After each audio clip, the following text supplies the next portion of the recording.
दुनिया के इतिहास में अपराधियों को अलग अलग तरह की सजाएं दी जाती रही हैं। उन्हीं सजाओं में से एक है फांसी की सजा। दुनिया में जब किसी अपराधी को मौत की सजा सुनाई जाती है तो उसका मरना लगभग तय माना जाता है और उसकी मौत की तारीख तय होते ही उसकी सांसें तेज हो जाती हैं। ऐसे में उस अपराधी के दिमाग में जीने की उम्मीद को छोड़कर केवल अपनी मौत के ही ख्याल आते हैं। लेकिन अगर क्या हो जब कोई शख्स एक नहीं तीन बार फांसी पर लटकाने की कोशिश करने के बाद भी न मरे। लेकिन दोस्तों, एक कहावत है कि जाको राखे साईं मार सके न कोई। मतलब जब तक उस परमपिता परमेश्वर की मर्जी ना हो तब तक किसी भी इंसान या जानवर की मौत नहीं हो सकती। फिर चाहे मौत उसके सामने ही क्यों ना खड़ी हो, उसका बाल भी बांका नहीं कर सकती। तो आज हम इस वीडियो में ऐसे ही शख्स के बारे में बात करेंगे जिसने अपनी मौत को एक नहीं दो नहीं तीन बार चकमा दिया। ये बात है 15 नवंबर 1884 की, जब इंग्लैंड के एक छोटे से गाँव में रहने वाले शख्स जॉन ली को गिरफ्तार किया जाता है। उस पर आरोप था कि उसने अपनी ही मालकिन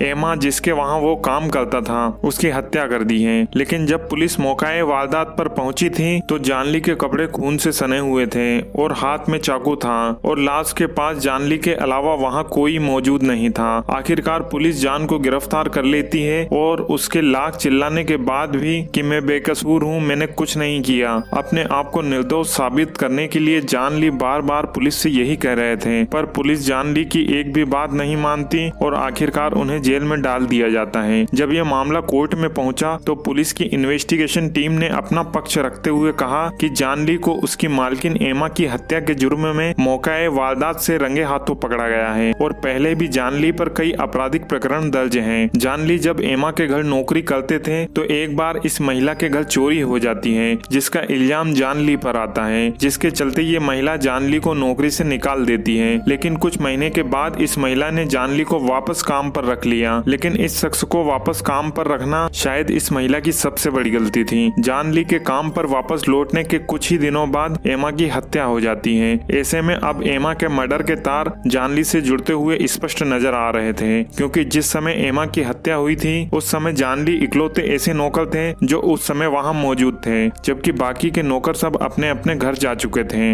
ऐसे में अदालत को भी पुलिस का ये तर्क मानना पड़ा कि हो न हो ये हत्या चोरी के इल्जाम लगाकर नौकरी से निकाल देने के अपमान का बदला लेने के लिए की गई हो। इस तरह अदालत ने यह माना कि जॉन ली ने अपने ऊपर लगे चोरी के इल्जाम और नौकरी से बेदखल करने के अपमान का बदला लेने के लिए इस हत्या को अंजाम दिया है और इसी को आधार बनाकर जॉन ली को अपराधी माना गया और लंबे समय तक चले इस मुकदमे के बाद जॉन ली को एमा की हत्या का दोषी मानते हुए फांसी की सजा सुना दी गई। लेकिन जॉन ली कोर्ट में बार बार यही कह रहे थे कि उन्होंने एमा की हत्या नहीं की है, लेकिन इस बात के लिए जॉन ली के पास कोई पुख्ता सबूत नहीं थे। अदालत में रोते बिलखते जॉन ली यही कहते रहे कि मैं और मेरा भगवान जानता है कि मैं बेकसूर हूँ। लेकिन जॉन ली ये नहीं जानते थे कि कानून अंधा होता है, उसे सबूत चाहिए होता है, फिर भले चाहे कोई बेकसूर भी क्यों ना हो। फिर वो दिन भी आ गया जब जॉन ली को फांसी दी जानी थी। तारीख थी 23 फरवरी 1885। इधर जॉन ली को फांसी देने के लिए तैयारियां पूरी कर ली गई थी और फांसी के पहले होने वाली सभी फॉर्मेलिटी को पूरा कर लिया गया था। इस बीच जॉन ली लगातार यही सोच रहे थे कि काश कोई ऐसा सबूत मिल जाता जिससे उनकी फांसी टल जाती। लेकिन फांसी का समय जैसे जैसे नजदीक आता जा रहा था वे मान चुके थे कि अब उनकी जान कोई चमत्कार ही बचा सकता है। फांसी का समय आते ही जॉन ली को तख्ते पर लाया गया, जहां उनके सिर पर काला कपड़ा पहनाया गया। अब जैसे ही ऑफिसर का ऑर्डर हुआ उनके गले में रस्सी का फंदा डाला गया। जैसे ही जल्लाद को इशारा मिलता है उसने हैंडल को खींच दिया ताकि तख्ता खुल जाए और फांसी लगने से जॉन ली की सांसें रुक जाए। लेकिन इसके बाद जो हुआ वो किसी चमत्कार से कम नहीं था, क्योंकि जल्लाद ने जैसे ही हैंडल खींचा तख्ता खुला ही नहीं। ये देखकर वहाँ मौजूद सब लोग हैरान रह गए। इस बीच जल्लाद ने काफी कोशिश की कि तख्ता खुल जाए, लेकिन वो खुला ही नहीं, जिसके कारण जॉन ली की फांसी को एक दिन के लिए रोक दिया गया। लेकिन जब जॉन को दूसरे दिन फांसी के लिए तख्ते पर लाया गया, जहाँ उसे काला कपड़ा भी पहनाया गया और फंदा भी डाला गया, लेकिन इस बार भी जल्लाद के हैंडल खींचने पर तख्ता खुला ही नहीं और दूसरी बार फिर चमत्कारिक ढंग से फांसी रुक जाती है। शायद अब इस केस में देवी शक्ति की एंट्री हो चुकी थी, जिसका अंदाजा ना तो जल्लाद को था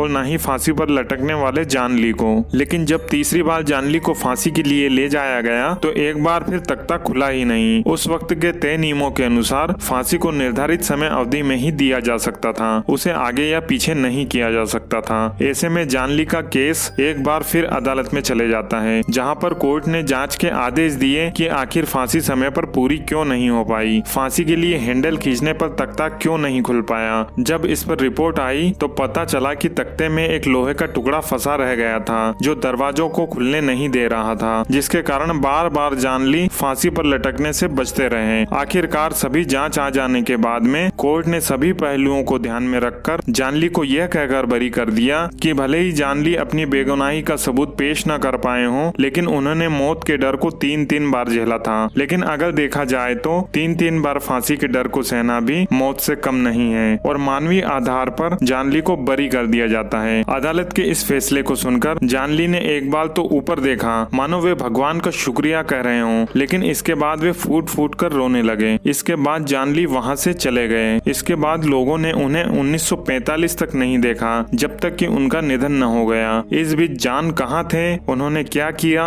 ये कोई नहीं जानता और इसके साथ ही एमा के मर्डर का रहस्य भी आज तक सुलझ नहीं पाया। तो दोस्तों आज के लिए इतना ही, मिलते हैं किसी दूसरे वीडियो में किसी मजेदार टॉपिक के साथ।